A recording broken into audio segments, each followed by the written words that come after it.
E aí, gente plena e analisada, clicou na thumb por conta do quê? Desse assunto aí? Bom, eu resolvi falar sobre esse assunto porque eu recebi essa seguinte pergunta / comentário. Lê aí o que está escrito. Essa minha seguidora, ela mandou essa pergunta, e essa pergunta é uma pergunta muito recorrente. Por quê? Quando a gente fala para alguém, eu sou crente, olha, eu sou evangélico, o que as pessoas em volta logo pensam?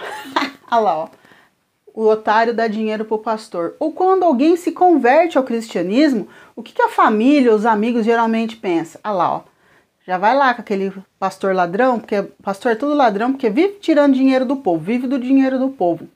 Bom, essa pessoa me mandou essa pergunta, como você pode ver a minha resposta.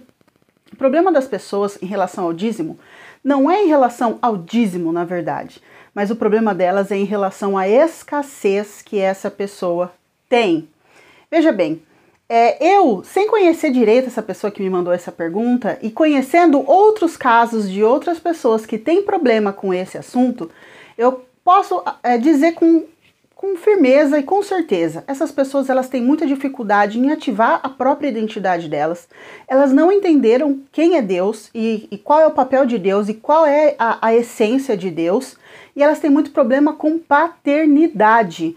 Por quê? Se você fez o meu curso de relacionamento, se você me acompanha, ou se você assistiu boa parte dos meus vídeos, você vai entender que o homem ele tem uma função dentro da família, que é proteção e provisão. Então, quando uma pessoa ela tem dificuldade com a figura masculina e com a figura paterna, principalmente com a figura paterna, ela não consegue entender proteção e provisão. Se ela não consegue entender do pai que vê, muito menos vai entender proteção e provisão de Deus, que essa pessoa não tem contato visual, não é mesmo? Mas, contudo, porém, todavia, nem tudo está perdido. A Bíblia, a gente ouve por aí que ela tem mais de 8.000 promessas, só que as pessoas acham que as promessas de Deus elas têm que vir de graça. Nada na vida é de graça, porque todas as promessas elas têm uma condicional para poder acontecer essa promessa na sua vida. Então veja bem, você tem direito à salvação de uma forma graciosa, sim, mas você precisa de uma contraprestação, de uma ação para você receber a salvação, que é o quê? Aceitar Cristo como Salvador, ok? Ok. As promessas elas são como sementes, as pessoas elas têm muita dificuldade de entender as promessas de Deus como semente. Então o dízimo ele é uma semente, ele é um ensinamento. Assim como lá no Velho Testamento Deus separa um povo para ele, para chamar de si, divide em 12 tribos. Tem a tribo que é responsável pelos cuidados com o tabernáculo, que nem tinha o templo nesse momento. As pessoas não entendem que a questão de Deus separar um povo, para alguns isso é confuso, do tipo, então Deus, ele separa as pessoas, ele diferencia as pessoas? Não, Deus estava ensinando a humanidade como se relacionar com ele e escolheu aquele povo. Hoje, através da graça da salvação de Cristo, nós temos acesso aos mesmos direitos, só que também nós temos os mesmos deveres. Aliás, eu acho que nós temos deveres ainda mais leves do que o povo hebreu. Mas é isso que as pessoas elas têm dificuldade de entender. Assim como os levitas foram levantados para tomar conta do tabernáculo. Hoje ainda continuam se chamando as pessoas que cuidam do templo, lá que toca, que canta, de levita. Não, aquilo lá foi um exemplo. Da mesma forma, o dízimo, ele é uma forma de Deus ensinar você sobre o quê? Sobre a proteção e a provisão dele, sobre a paternidade dele e sobre você ser generoso. Então imagina, se você não é generoso, até a pessoa perguntou, como dizimar? Dízimo é 10%. O nome da palavra diz quem ela é, 10%. Aí tem pessoas que elas podem falar assim, mas, como eu já escutei, quem instituiu o dízimo, quem começou o dízimo pela primeira vez foi Abraão e ele pagou o dízimo de um espólio, de algo que não era dele, não importa.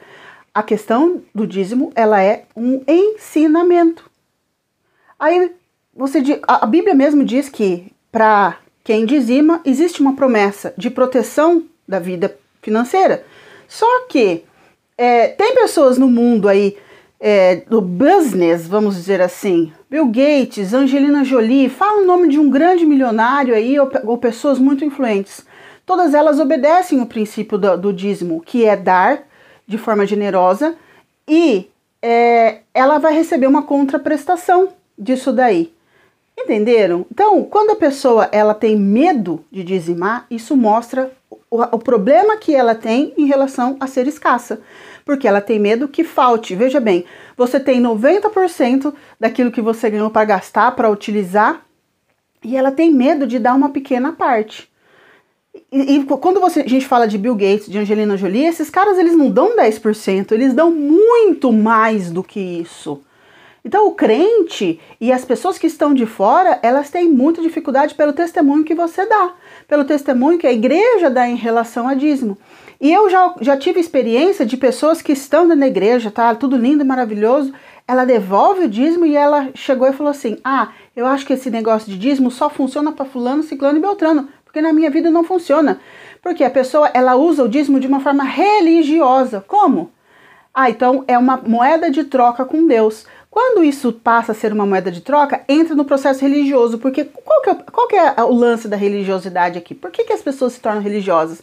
Porque as pessoas elas não ativaram a própria identidade, que é de cocriação, que é de filho de Deus, que é imagem e semelhança do Criador. Elas não entenderam a identidade de Deus, que é o Pai, que é aquele que provê, que é aquele que cuida, aquele que nutre, aquele que supre, e ela usa isso como uma moeda de troca, então ela funciona, ela acredita muito mais na força do braço dela do que na identidade de Deus na vida dela, na promessa de Deus na vida dela.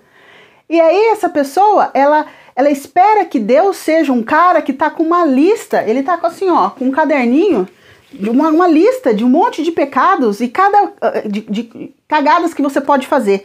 Cada cagada que você faz, Deus vai lá e tira um ponto. Então a pessoa vê Deus dessa forma. Deus não é essa pessoa. Deus é uma pessoa que ele nos fez para ter relacionamento.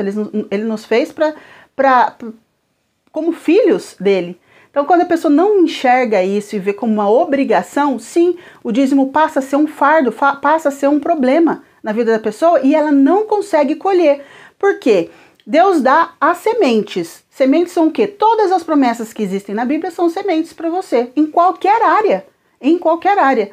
Mas aí eu tenho tanto medo de colocar aquela semente na terra, porque se eu colocar esse pouquinho que eu tenho na terra, e se não nascer? E se não... eu vou passar fome. Então o que ela opta? É melhor eu comer hoje do que eu colher no futuro. Isso ela faz não só com o dízimo, ela faz em todas as áreas da vida dela.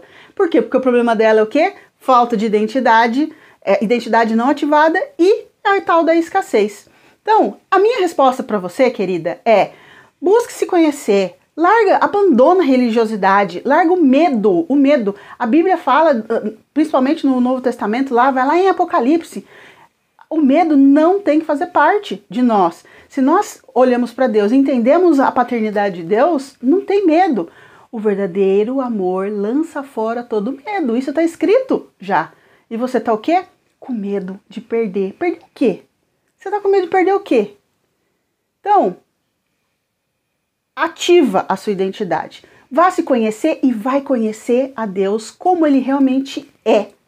A identidade de Deus. Se você entender a identidade de Deus, você vai conseguir ativar a sua identidade. Te espero no próximo vídeo. Vamos levantar a bandeira da antirreligiosidade. Para de usar o dízimo como algo religioso. Enquanto você estiver usando o dízimo como algo religioso, sem entender o propósito dele, você só vai se dar mal.